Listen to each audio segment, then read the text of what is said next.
আল্লাহ আয্যা ওয়াজাল্লা সূরাতুল কাহফে যে সূরা আমাদের প্রতি শুক্রবার তিলাওয়াত করার কথা, 4টি ঘটনার কথা উল্লেখ করেছেন এবং তৃতীয় ঘটনা মূসা আলাইহিস সালামকে নিয়ে। এই ঘটনার কথা কোরআনের আর কোথাও উল্লেখ করা হয়নি। এটি তার জীবনের খুবই ব্যতিক্রমী একটি ঘটনা। ভ্রমণটা ছিল একান্ত ব্যক্তিগত। কোরআনে মূসা আলাইহিস সালামের কথা পড়তে গেলে দেখা যায় তিনি হয়তো সরাসরি আল্লাহর সাথে কথা বলছেন, অথবা ইসরায়েলিদের সাথে আচরণ করছেন, বা তিনি ফেরাউনকে চ্যালেঞ্জ জানাচ্ছেন। তার ভূমিকাটি ছিল জনসাধারণের সাথে সম্পর্কিত। কিন্তু এই ঘটনাটি আমরা মূসা আলাইহিস সালাম সম্পর্কে যা যা জেনেছি তার থেকে একেবারেই ব্যতিক্রম। বস্তুত এই ঘটনা নিয়ে রহস্যের কোনো শেষ নেই।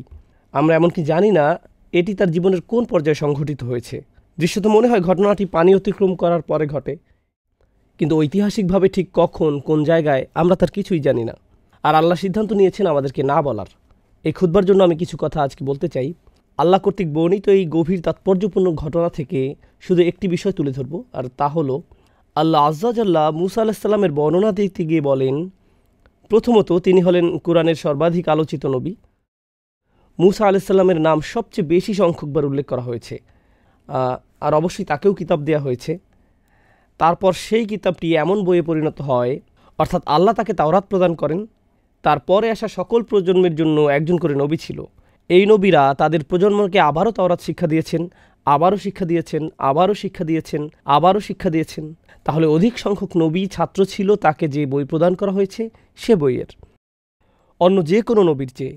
আর অবশ্যই আল্লাহ আয্যা ওয়াজাল্লা মূসা আলাইহিস সালামের জাতির মানুষদের বা ইহুদি সম্প্রদায়কে আহবার হিসাবে অভিহিত করেছেন, জ্ঞানীর মানুষ হিসেবে। এছাড়াও বনী ইসরায়েলদের উলামাদের জন্য কোরআন স্কলার শব্দটি ব্যবহার করেছে, অর্থাৎ এই মানুষগুলোর সুগভীর জ্ঞান ছিল। আল্লাহর কাছ থেকে তারা এটা পেয়েছে, আল্লাহ তাদের এটা দিয়েছেন।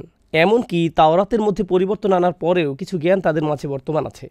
সুতরাং আল্লাহ কোরআনে মূসা আলাইহিস সালামের জ্ঞান এবং উচ্চতর মর্যাদার কথা বারবার তুলে ধরেছেন। কিন্তু আজকের আলোচ্য ঘটনায় তিনি শিক্ষক নন, তিনি একজন ছাত্র। মূসা আলাইহিস সালাম, যিনি অন্য সকল ক্ষেত্রে ছিলেন একজন শিক্ষক, এখন তিনি একজন ছাত্র। আর এটা তার জীবনের শুরুর দিকের ঘটনা নয়। লেখাপড়ার কথা যখন চিন্তা করেন, আপনি জীবনের প্রথম দিকে জ্ঞান অর্জন করেন, ছাত্র থাকেন, এভাবে নির্দিষ্ট কিছু যোগ্যতা অর্জন করার পর আপনি শিক্ষক হন। শিক্ষক হওয়ার এটাই স্বাভাবিক প্রক্রিয়া। কিন্তু আমরা এখন যা নিয়ে কথা বলতে যাচ্ছি, এই ঘটনা মূসা আলাইহিস সালামের জীবনের অনেক পরের দিকের ঘটনা। তিনি ইতিমধ্যে ইসরায়েলিদের শিক্ষক হিসেবে বহুদিন অতিক্রম করেছেন। তিনি ইতিমধ্যে তাওরাত গ্রহণ করেছেন। তিনি আল্লাহ আয্যা ওয়াজাল্লার পক্ষ থেকে তাদের শিক্ষা দিয়ে আসছেন। আমরা যদি বর্ণনাটি সহিহ হিসাবে ধরে নেই, তখনকার দুনিয়াতে মূসা আলাইহিস সালামের চেয়ে বেশি জ্ঞানী আর কারো অস্তিত্ব ছিল না। তিনি তার চেয়ে জ্ঞানী কারো কথা জানতেন না। তবুও আল্লাহ তাকে বললেন, এমন একজন আছে যে তোমার চেয়ে বেশি জানে, তোমাকে তার কাছে যেতে হবে এবং শিখতে হবে। এখন খুবই ইন্টারেস্টিং এই ঘটনা। এমন একজন সম্পর্কে আমরা কোরআন থেকে যা জানি, এই নবীকে অন্য সবার চেয়ে বেশি জ্ঞান প্রদান করা হয়েছে। তারপরেও আল্লাহ তাকে বলছেন তোমাকে অন্য একজনের কাছ থেকে শিখতে হবে। আমরা জানি যে কোনো ব্যক্তি যত বেশি শিখে, যত বেশি যোগ্যতা অর্জন করে, যত বেশি সার্টিফিকেট অর্জন করে, সমাজে তার মর্যাদা তত বেশি বৃদ্ধি পায়। আমি এমনকি ধর্মীয় জ্ঞান নিয়ে এখানে কথা বলছি না। কেউ পিএইচডি অর্জন করলে এটাও এক ধরনের মর্যাদা।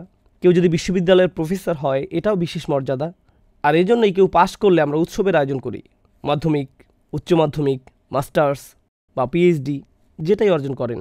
ইসলামী শিক্ষায় যদি কেউ ইজাজা অর্জন করেন বা কোরআন হিফজ করেন, যখনই কেউ শিক্ষাক্ষেত্রে কোনো যোগ্যতা অর্জন করে তার মর্যাদা বেড়ে যায়, সমাজে সে আরও বেশি স্বীকৃতি লাভ করে, মানুষ তার কথা শুনে। তথাপি এই মানুষটি, যাকে আল্লাহ মূসা আলাইহিস সালামের চেয়েও বেশি জ্ঞানী হিসেবে বর্ণনা করেছেন, মূসা আলাইহিস সালাম বরং বহু দূরের পথ পাড়ি দিয়ে ওনার কাছে আসেন জ্ঞান আহরণ করার জন্য, অথচ কেউ তার সম্পর্কে জানে না, কেউ তাকে চিনত না। প্রকৃতপক্ষে সবচেয়ে মজার ব্যাপারগুলোর মাঝে একটি হলো, এমনকি আমরা তার নামও জানি না। কোরআনে আল্লাহ তার নাম উল্লেখ করেননি। হ্যাঁ, হাদিসে তার নাম এসেছে খিজির বা খাদির, তার নামের কয়েকটি বানান উল্লেখ করা হয়েছে। কিন্তু আল্লাহ তার নিখুঁত বাণীতে মূসা আলাইহিস সালামের এই শিক্ষকের নাম আমাদেরকে না বলার সিদ্ধান্ত নিয়েছেন। তিনি আমাদেরকে তার নাম বলেননি। তাহলে আল্লাহ কিভাবে তার বর্ণনা দিলেন? আজ আমি এখান থেকে মূল আলোচনা শুরু করতে চাই। তিনি বললেন, ফাওয়াজাদ আবদাম মিন ইবাদিনা, অর্থাৎ মূসা আলাইহিস সালাম ও তার তরুণ সঙ্গী একসঙ্গে ভ্রমণ করল। পরিশেষে তারা পেল, এ কথাটি মনোযোগ দিয়ে শুনুন, আমার বান্দাদের মধ্য থেকে এক বান্দাকে। সহজে বললে এর অনুবাদ হবে জাস্ট আমার এক বান্দার দেখা পেল। আমার এক বান্দা বললে তো আমরা সবাই এর অন্তর্ভুক্ত। এটা তো বিশেষ কোনো মর্যাদাপূর্ণ বর্ণনা নয়। আমরা এখানে গভীর একটা বিষয় শিখছি। আল্লাহ সুবহানাহু ওয়া তাআলার নিকট কোনো ব্যক্তি যত বেশি জ্ঞান অর্জন করবে, তত বেশি একজন সাধারণ বান্দা হিসেবে পরিচিতি পাবে। এই জ্ঞানের কারণে তারা অন্যদের থেকে স্পেশাল হয়ে যান না, বরং এই জ্ঞানের ফলে সেই বান্দা বুঝতে পারে ইন্নানি মিনাল মুসলিমিন, আমি শুধু সব মুসলমানদের মধ্যেই একজন মুসলমান, আমি অন্য কারো চেয়ে উচ্চতর কেউ নই। দেখুন, অন্য সকল জ্ঞানের ক্ষেত্রে কেউ কিছুটা জ্ঞান অর্জন করলে নিজের মাঝে কেমন যেন আত্মম্ভরিতা তৈরি হয়। কোনো কনভেনশনে যোগ দিলে যদি তার পিএইচডি থাকে, তখন শুধু আব্দুল করিম লিখবে না, লিখবে ডক্টর আব্দুল করিম, পিএইচডি। আচ্ছা, এক কাজ করি, পিএইচডি একটু মোটা অক্ষরে লিখি। অথবা কারো কাছে নিজের পরিচয় দিতে গিয়ে বলবে, হেই, আমার নাম সালমান। না না না, আমার নাম ডক্টর সালমান। অথবা আপনার ইমেইল আইডি বা অন্য কোনো আইডিতে নিজের নাম শুধু জৈনাব লিখবেন না, লিখেন জৈনাব MBA। আপনাকে নিজের অর্জিত যোগ্যতাগুলো যোগ করে দিতে হবে, কারণ এর মাধ্যমে বোঝানো হয় আমার যোগ্যতা আছে। অনেকে এভাবে নিজেকে জাহির করতে দারুণ ভালোবাসে। একটা মজার ঘটনা মনে পড়েছে, অনেক দিন আগের কথা। তখন আমি কলেজে পড়তাম।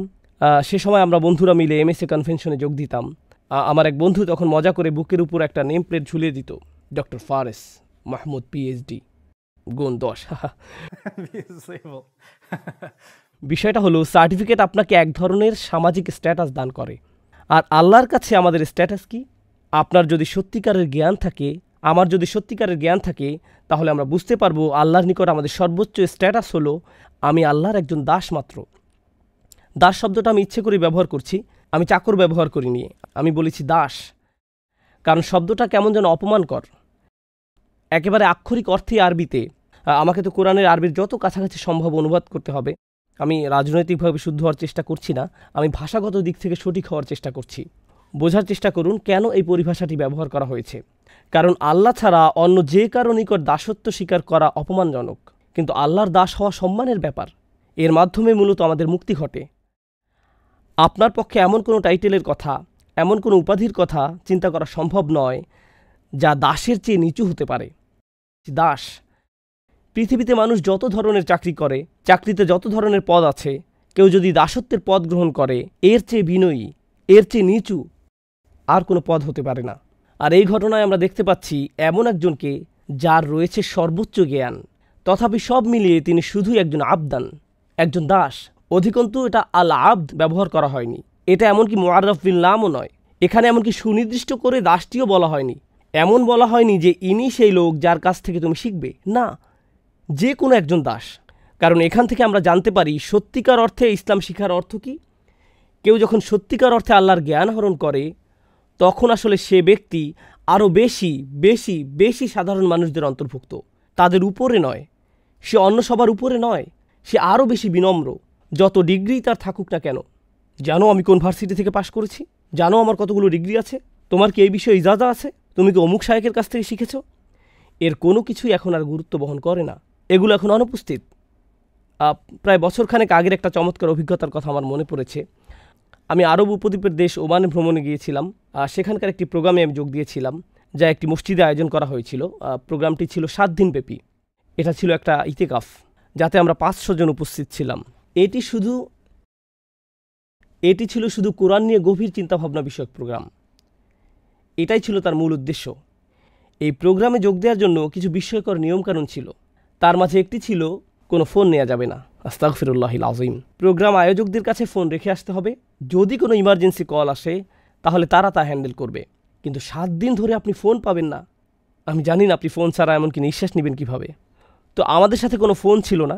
দ্বিতীয় নিয়ম ছিল, আপনি শুধু আপনার নাম উল্লেখ করতে পারবেন এবং কোথা থেকে এসেছেন, এছাড়া নিজের সম্পর্কে আর কিছুই বলতে পারবেন না, কিছুই না। সেখানে ছিলেন হাদিসের স্কলার, কেউ কেউ ছিলেন বিশাল ধনী, কেউ ছিলেন মাশায়েখরা যারা সমগ্র জীবন ধরে শিক্ষা দিয়ে গেছেন, আবার কেউ কেউ ছিলেন শুধু 2টা উটের মালিক, সারা জীবন শুধু এই 2টা উটের দেখাশোনা করে গেছেন। সেখানে আরও ছিলেন ট্যাক্সি ড্রাইভার। কিন্তু আমরা কারো আসল পরিচয় জানতাম না, কেউ জানে না কার পরিচয় কি। সর্বসাকুল্যে আপনি শুধু বলতে পারতেন, ইসমি কাজা ওয়া কাজা আনামিন, শুধু এইটুকুই। আপনি এমনকি বলতেও পারতেন না আপনার বয়স কত, আমি অমুক কাজ করি, অমুক চাকরি করি, না। আবার যখন কোরআন নিয়ে আলোচনা করতে যাবেন, তখন স্কলারদের উদ্ধৃতি দিতে পারবেন না, আরবির ভাষাতাত্ত্বিক বিশ্লেষণ বা এরকম কিছু করতে পারবেন না, কারণ এতে কেউ হয়তো বুঝে যেতে পারে, আচ্ছা উনি তাহলে একজন স্কলার। অতএব আপনি এভাবে কথা বলতে পারবেন না। সব কিছু মৌলিক আলোচনার মধ্যে সীমাবদ্ধ রাখতে হবে। এগুলো ছিল নিয়মকানুনের অন্তর্ভুক্ত। অংশগ্রহণকারীদের অধিকাংশই ছিল স্কলার। অংশগ্রহণকারীদের মধ্যে বড় বড় পণ্ডিত ব্যক্তিরা ছিলেন। অনুষ্ঠানটি ছিল মূলত বিনম্রতার অনুশীলন। 7 দিন ধরে বিনম্রতা শেখার খুবই গভীর একটা অনুশীলন ছিল সেটা। আমরা যেন শুধু আবদাম বিন ইবাদিনা হতে পারি, যেন শুধু একজন দাস হতে পারি। শাহ ওয়ালিউল্লাহ দেহলভী রহমাহুল্লাহ অসাধারণ সুন্দর একটি কথা বলেছেন, এটা আমার মাথায় বদ্ধমূল হয়ে আছে। যুবক বয়সে যখন প্রথম শুনেছিলাম তখন থেকে। যার সত্যিকারের জ্ঞান রয়েছে তিনি তার বর্ণনা দিয়েছেন।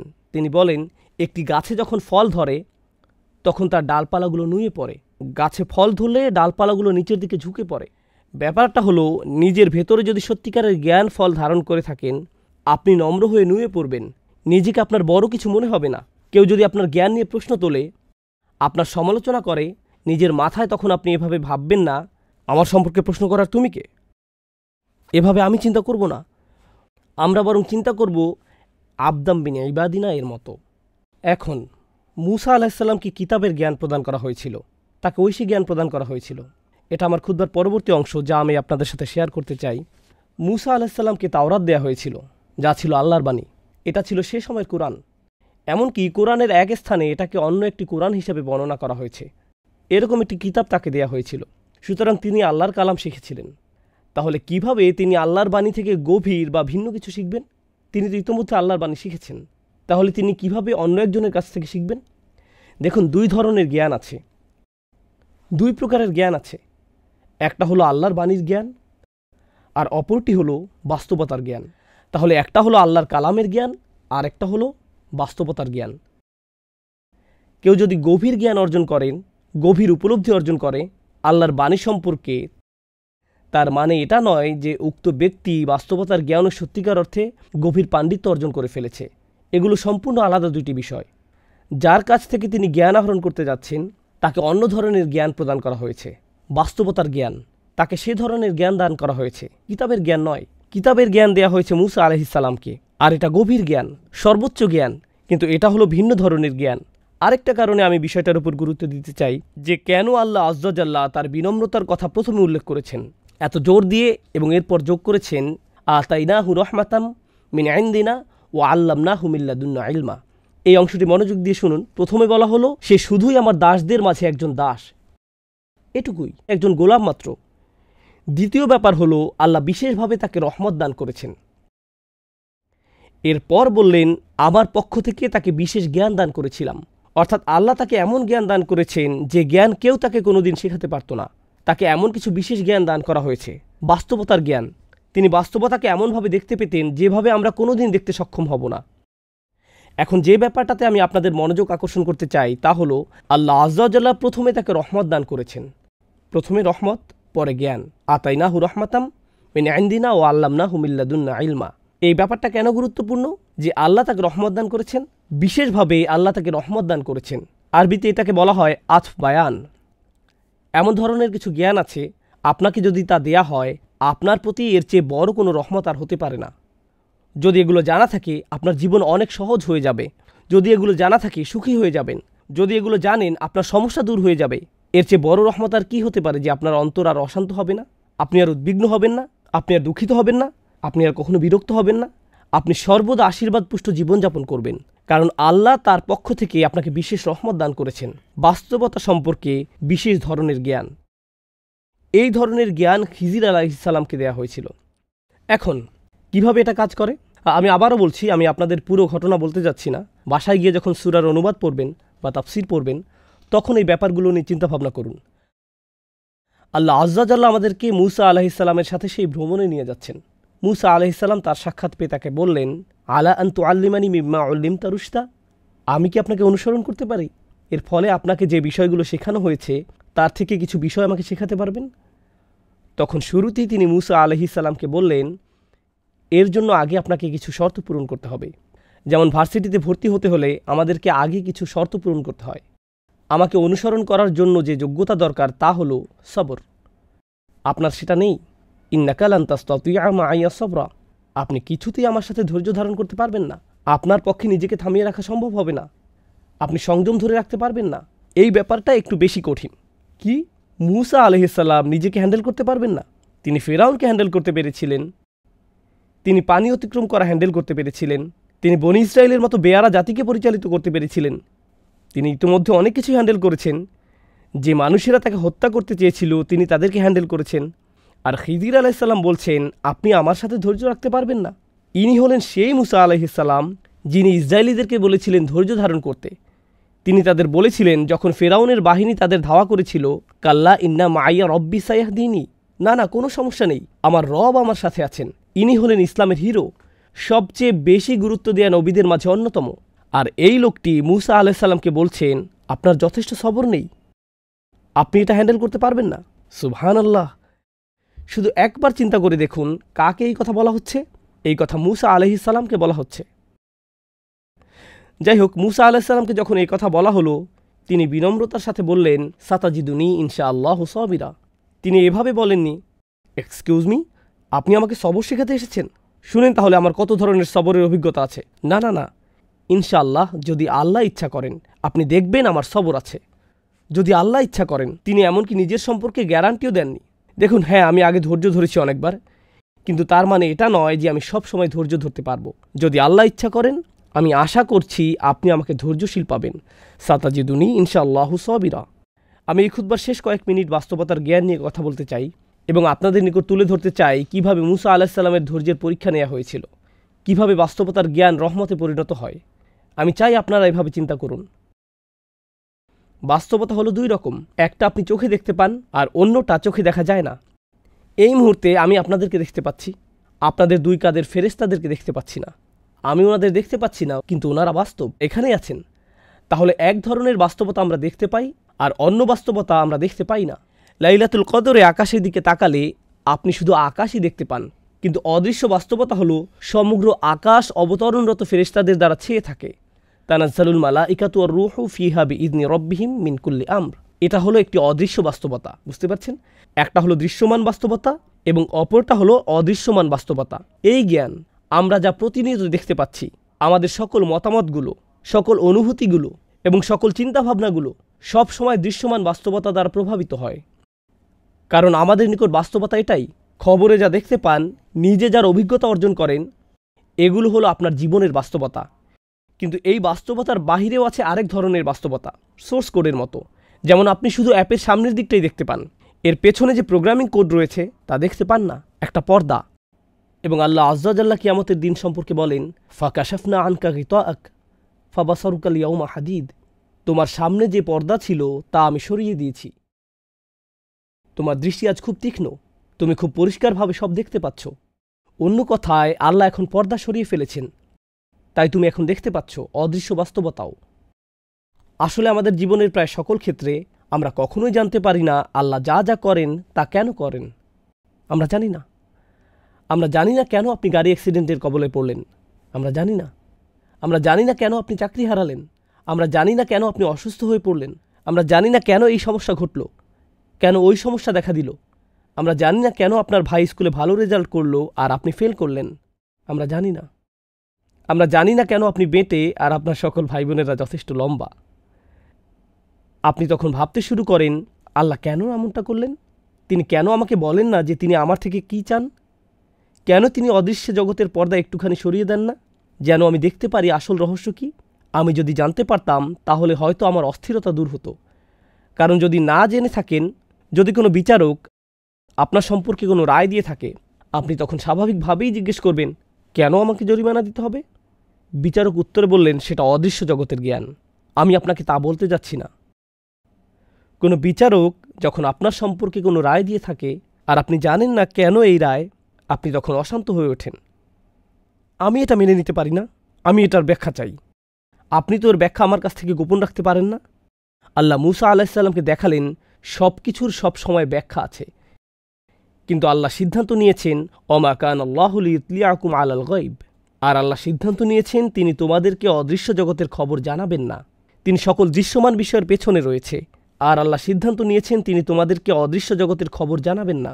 সকল দৃশ্যমান বিষয়ের পেছনে রয়েছে আর একটি অদৃশ্য জগৎ, আর তিনি সিদ্ধান্ত নিয়েছেন আপনাদেরকে সেটা জানাবেন না। কিন্তু এই ঘটনায় আল্লাহ মুসা আলাইহিসসালামের শিক্ষকের মাধ্যমে অদৃশ্য জগতের পর্দাটা সামান্য একটু তুলে ধরলেন, কি ঘটছে ঘটনার অন্তরালে। কিন্তু তিনি সেই পর্দা সবসময় উন্মোচন করেন না। এটা একটা বিশেষ ধরনের জ্ঞান যা খিজির আলাইহিসসালামকে দেয়া হয়েছে, যা ছিল তার প্রতি বিশেষ ধরনের দয়া। আল্লাহ সেই জ্ঞান সবাইকে দান করেন না, মুসা আলাইহিসসালামকেও দান করেননি।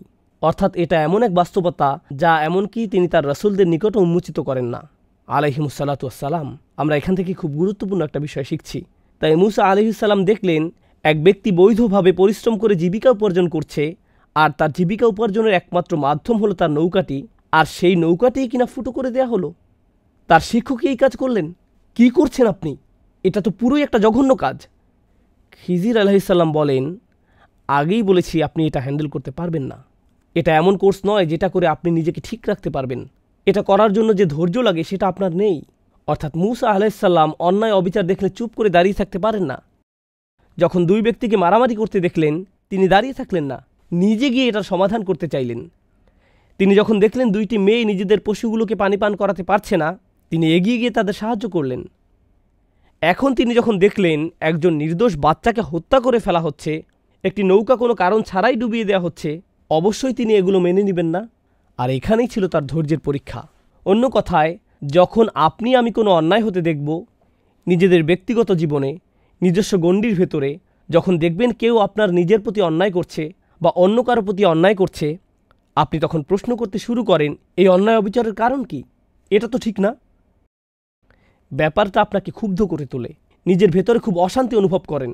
ঠিক সেই মুহূর্তে খিজির আলাইহিসসালামের ওই কথাগুলো, যেগুলো তিনি মুসা আলাইহিসসালামকে বলেছিলেন, আলাম আকুল্লাকা ইন্নাকা লান তাসতাতিয়া মাইয়া সবরা, আপনি এটা হ্যান্ডেল করতে পারবেন না। আমি কি আপনাকে বলিনি যে এই শিক্ষা অর্জন করা সহজ নয়? আপনি এর জন্য ধৈর্য ধারণ করতে পারবেন না। এই কারণে এই জ্ঞান সবাইকে দেয়া হয়নি। আপনি এটা হ্যান্ডেল করতে পারবেন না। তিনি এমনকি একথাও বলেছেন, অকাইফা তাসবিরু আলা মা লাম তুহিত বিহি খুবরা, আপনি কিভাবে সে বিষয়ে ধৈর্য ধারণ করবেন যা সম্পর্কে আপনার জ্ঞান বা অভিজ্ঞতা নেই? অদৃশ্য জগতের অভিজ্ঞতা লাভ করার একটা ব্যাপার আছে। আল্লাহ আমাদের জন্য সেই অভিজ্ঞতার দরজা উন্মুক্ত করেননি। আমাদের পক্ষে সে জগতের অভিজ্ঞতা লাভ করা সম্ভব নয়। আমাদেরকে বিনয়ী হতে হবে। আল্লাহু ইয়ালামু ওয়া আনতুম লা তা'লামুন, আল্লাহই জানেন, তোমরা জানো না। পরিশেষে যখন মুসা আলাইহিসসালামকে শেখানো হলো, আপনি তো এই ব্যাপারগুলোতে ধৈর্য ধরতে পারেননি, এখন শুনুন ঘটনার অন্তরালে ঠিক অমুক অমুক কারণগুলো জড়িত ছিল। এটাই ছিল আল্লাহর পরিকল্পনা। প্রত্যেকটি ঘটে যাওয়া ঘটনার পেছনে যখন কারণগুলো বিস্তারিত বলে দেওয়া হলো, তখন আমরা আসলে উপলব্ধি করলাম এটা অন্যতম গুরুত্বপূর্ণ একটি জ্ঞান, যে জ্ঞানের কাছে আমরা সত্যিকার অর্থে নিজেদের বিনয়ী না করলে নিজেদেরকে আল্লাহর দ্বীনের ছাত্র হিসেবে গণ্য করার কোনো মানেই হয় না। অন্যভাবে আবার বলছি, যখন আমরা আল্লাহর পরিকল্পনার কাছে নিজেদের সম্পূর্ণরূপে সমর্পণ করে দিই, তার মানে আমরা আল্লাহর সামনে নিজেদের বিনয়ী করে দিয়েছি। আমাদের শিক্ষকের উপর আমাদের ভরসা আছে, মানে আল্লাহর উপর, এবং যে পথে তিনি আমাদের নিয়ে যাচ্ছেন তাতেও আমাদের আস্থা আছে। যদিও সে পথটা কষ্টকর মনে হয়, তবু তার উপর আমাদের বিশ্বাস একটু কমবে না। আর এমনটা করা সহজ নয়। যদি এটা মুসা আলাইহিসসালামের মতো একজন রাসূলের জন্য সহজ না হয়, ওয়াকাল্লামাল্লাহু মুসা তাকলিমা, যিনি আল্লাহর সাথে সরাসরি কথা বলেছিলেন, এমনটা করা এমনকি তার জন্যও সহজ ছিল না। তার মানে আপনার আমার জন্যও এটা সহজ নয়।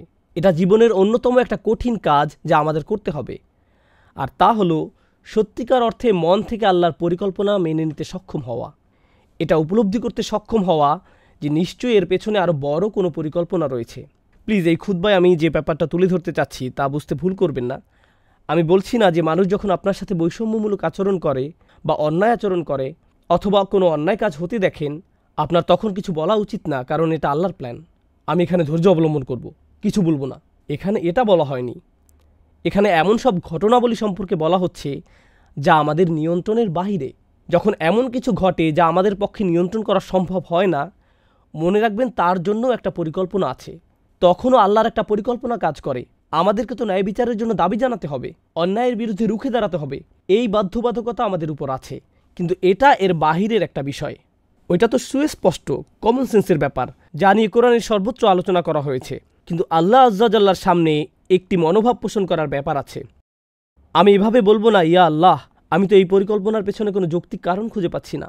যদি আমি প্ল্যান করতাম আরও ভালোভাবে করতাম। মাআযাল্লাহ। যদি এমন চিন্তা কারো মাথায় এসে পড়ে, এই চিন্তাকে অবশ্যই মেরে ফেলতে হবে। কারণ আমার পরিকল্পনার চেতনা, আমার সিদ্ধান্ত নেওয়ার ক্ষমতা সব সময় দুর্বল। আপনি কি ভাবছেন আপনি আল্লাহর চেয়ে বেশি দয়ালু? আপনি কি ভাবছেন আপনি আল্লাহর চেয়েও বড় ন্যায় বিচারক? আমি কি ভাবছি আমি আল্লাহর চেয়ে ভালো পরিকল্পনাকারী? আমি আল্লাহর চেয়ে বেশি জানি, আল্লাহর চেয়ে বেশি প্রজ্ঞা আছে আমার? এটাই কি আমি ভাবছি? কারণ আমি যখন তার সিদ্ধান্তকে এভাবে প্রশ্ন করি, সুস্পষ্ট রূপে আমি কোনো ভুল করছি। অবশ্যই কখনো কখনো আমরা এমন চিন্তার কাছাকাছি চলে আসতে পারি, এমনকি ফেরেশতারাও একবার কাছাকাছি চলে এসেছিলেন। তারা বুঝতে পারেননি কেন আদম আলাইসাল্লামকে সৃষ্টি করা হয়েছে, তারা বুঝতে পারেননি। তারা এমনকি আল্লাহ আজ্জা জাল্লাহকে জিজ্ঞেস করলেন, আতাজআলু ফিহা মাইয়ুফসিদু ফিহা ওয়া ইয়াসফিকুদ দিমা, আপনি কি সেখানে এমন কাউকে সৃষ্টি করবেন যে তাতে ফাসাদ করবে এবং রক্তপাত করবে? আমরা তো বুঝতে পারছি না। কিন্তু তাৎক্ষণিক এটা বলার সাথে সাথেই, কারণ তারা বুঝতে পারছিল না, এতে কোনো সমস্যা নেই, আমরা আল্লাহর কাছে জানতে চাইতে পারি, ইয়া রব, আমি যদি বুঝতে পারতাম কেন এটা ঘটছে, পরিস্থিতি মোকাবেলা করতে আমাকে মানসিক শান্তি দান করুন। কিন্তু তৎক্ষণাৎ ফেরেশতারা কি বলেছিলেন? ওয়া নাহনু নুসাব্বিহু বিহামদিকা ওয়া নুকদ্দিসু লাক, প্রসঙ্গত আপনি নিখুঁত, আমরা এই পরিকল্পনাটা বুঝতে পারছি না, কিন্তু তার মানে এই নয় যে আপনি ভুল সিদ্ধান্ত নিয়েছেন, মোটেই না। এর নাম হলো বিনম্রতা। আল্লাহর বান্দাদের মাঝে একজন বান্দা হওয়ার মানে এটাই, আবদাম মিন ইবাদিনা। একদিকে আপনি ওহির জ্ঞানে পারদর্শী হতে পারেন, আরবি ভাষায় পণ্ডিত হতে পারেন, কোরআন হিফজ করতে পারেন, হাদিস পড়তে পারেন, এই সব কিছু আপনার জানা থাকতে পারে, কিন্তু এই ব্যাপারটা অন্তরে নেই। আল্লাহর জারিকৃত বিধানে আপনার অন্তর সন্তুষ্ট নয়। এরকম সন্তুষ্ট থাকা এবং উপলব্ধি করা যে আল্লাহ যা করছেন তাই উত্তম, এই ব্যাপারটা জানা যে আল্লাহই সর্বোত্তম পরিকল্পনাকারী। আমরা জানি কখনো কখনো একটি চারা গাছ অল্প কিছুদিনের মধ্যেই বেড়ে ওঠে, আবার কখনো কখনো বড় হতে বছরের পর বছর লেগে যায়, রাইট? তাই যে বীজের অভিজ্ঞতা আপনি এখন অর্জন করেছেন তার ফলাফল কি এখনই দেখা যাবে নাকি আজ থেকে 100 বছর পরে দেখা যাবে তা আমরা জানি না। সেই পরিকল্পনা আল্লাহর, আমাদের পক্ষে তা জানা কোনোদিন সম্ভব নয়। আল্লাহ আজ্জা জাল্লাহ তা আমাদেরকে না জানানোর সিদ্ধান্ত নিয়েছেন। যখন মুসলমানরা একটি কঠিন সময় পার করছিল, সে সেই কথাটি বলেই খুতবার সমাপ্তি টানছি। আল্লাহ আজ্জা জাল্লাহ মুসলমানদেরকে বলেছিলেন, যখন তাদের মাঝে প্রশ্ন দেখা দিল, জানেন তো আমরা উহুদের যুদ্ধে ব্যাপক ক্ষয়ক্ষতির সম্মুখীন হলাম, আল্লাহ আজ্জা জাল্লাহ লক্ষ্য করলেন, এমনকি মুসলমানদের মধ্যেও এটা নিয়ে প্রশ্ন দেখা দেওয়া শুরু করলো, কেন আমাদের এমন বিপর্যয় ঘটল? আমাদের সাথে আল্লাহ রসুল আছেন সাল্লাল্লাহু আলাইহি সাল্লাম, তার সাথে আমরা সকল বিশ্বাসীরা এত ত্যাগ কুরবানি স্বীকার করলাম। আল্লাহ বলেন, ওয়াতিলকাল আইয়ামু নুদাউিলুহা বাইনান নাস, এই দিনগুলোকে আমি মানুষের মধ্যে আবর্তিত করে থাকি। ওয়ালিয়ালামাল্লাহুল্লাযীনা আমানু, যাতে আল্লাহ চিনে নিতে পারেন কারা সত্যিকার অর্থে ঈমান এনেছে। জিততে থাকলে তো বিশ্বাস করা সহজ, তাই না? আমি দেখতে চাই কাদের ঈমান তখনও তাজা থাকে যখন কি হয়, যখন পরাজয় হয়। প্রথম যখন এই আয়াত পড়ি, আমি তখন নিউ ইয়র্কে থাকতাম। সে সময় আমি বাস্কেটবল টিম নিউ ইয়র্ক নিক্সের ফ্যান ছিলাম। এই টিম সম্পর্কে যদি কিছু জেনে থাকেন, স্পাইক লিকে দেখবেন, সে প্রতিটা ম্যাচে উপস্থিত থাকত, গ্যালারি থেকে সে শাহাদাত আঙ্গুল নাড়তে থাকত। খেলায় তার টিম 40 পয়েন্ট পিছিয়ে থাকলেও সে বিশ্বাস হারাত না। জিতার অবস্থা থাকুক বা না থাকুক, খেলা শেষ হতে মাত্র 3 সেকেন্ড বাকি আছে, তার টিম 40 পয়েন্ট পিছিয়ে আছে, সে তখনও শাহাদাত আঙ্গুল নাড়াতে থাকত। এমন ছিল তার বিশ্বাস। এজন্য তাকে বলা হতো ট্রু লাভার। ব্যাপারটা হলো, যখন আমরা খারাপ সময় অতিক্রম করি, ঠিক সে সময় আল্লাহ দেখতে চান আল্লাহর উপর আমাদের আস্থা আছে কি নেই। ঠিক সে সময় সত্যিকার অর্থে আমাদের ঈমানের শুধু পরীক্ষা হবে না, বরং গ্রেড দেয়া হবে। এভাবে চিন্তা করুন, সে সময় গ্রেড দেয়া হয়, সেই সময় যে গ্রেড অর্জন করেন সেটাই আসল গ্রেড। সে সময় আপনি কি আল্লাহর উপর সন্তুষ্ট থাকেন? তাই আল্লাহ বলেন, আমি জানতে চাই কারা সত্যিকার অর্থে ঈমান এনেছে। কুরআনের অন্য এক জায়গায় তিনি বলেন, মা কানা আল্লাহু লিইউযিরাল মুমিনিনা আলা মা আনতুম আলাইহি হাত্তা ইয়ামিজাল খাবিসা মিনাত তাইয়্যিব। আল্লাহ এমন নন যে তিনি মুমিনদেরকে আরামদায়ক অবস্থায় ছেড়ে দেবেন। তিনি ছেড়ে দেবেন না, তিনি সময়কে কঠিন করে দিবেন যতক্ষণ না তিনি অসৎকে সৎ থেকে পৃথক করেন। ওমা কানা আল্লাহু লিইউতলিআকুম আলাল গায়ব, আল্লাহ তোমাদেরকে গায়বের বিধান জানাবেন না, তিনি আপনাদেরকে আসল পরিকল্পনার কথা জানাবেন না, তিনি স্বয়ংই কথা বলছেন। এটাই হলো গভীর বিনম্রতা। এটা এতই গভীর যে এমনকি একজন রাসূলকেও এই নম্রতা শেখার জন্য ভ্রমণ করতে হয়েছিল। নম্রতার এই শিক্ষা আমাকে আপনাকেও নিজেদের জীবনে বাস্তবায়ন করতে হবে। একেবারে অন্তর থেকে আমাদের অভিযোগগুলো, আল্লাহর প্ল্যান সম্পর্কে আমাদের জিজ্ঞাসাগুলোকে ছেড়ে দিতে হবে। নিজেকে জাস্ট ভাসতে দিন, তখনই নিজের মাঝে সত্যিকার প্রশান্তি খুঁজে পাবেন এবং আল্লাহ আজ্জা জাল্লাহ আপনাকে জীবনে এমন প্রশান্তি দান করবেন যা অন্য কোনোভাবে আপনার কাছে আসতো না। আল্লাহ আজ্জা জাল্লাহ আমাদেরকে তাদের অন্তর্ভুক্ত করুন, রাদিয়াল্লাহু আনহুম ওয়া রাদু আনহু। আল্লাহ যাদের উপর সন্তুষ্ট এবং যারা নিজেরাও আল্লাহর উপর সন্তুষ্ট, আল্লাহ আমাদেরকে তার উপর সন্তুষ্ট করে দিন এবং তিনিও যেন আমাদের উপর সন্তুষ্ট হয়ে যান। আল্লাহ আজ্জা জাল্লাহ আমাদের কষ্টগুলোকে সহনীয় করে দিন। আল্লাহ আজ্জা জাল্লাহ আমাদের কোনো পরীক্ষাকে যেন আমাদের উপর ঈমান হারানোর কারণে পরিণত না করেন। বারাকাল্লাহু লি ওয়া লাকুম ফিল কুরআনিল হাকিম ওয়া নাফা'নি ওয়া ইয়্যাকুম বিল আয়াতি ওয়া যিকরিল হাকিম।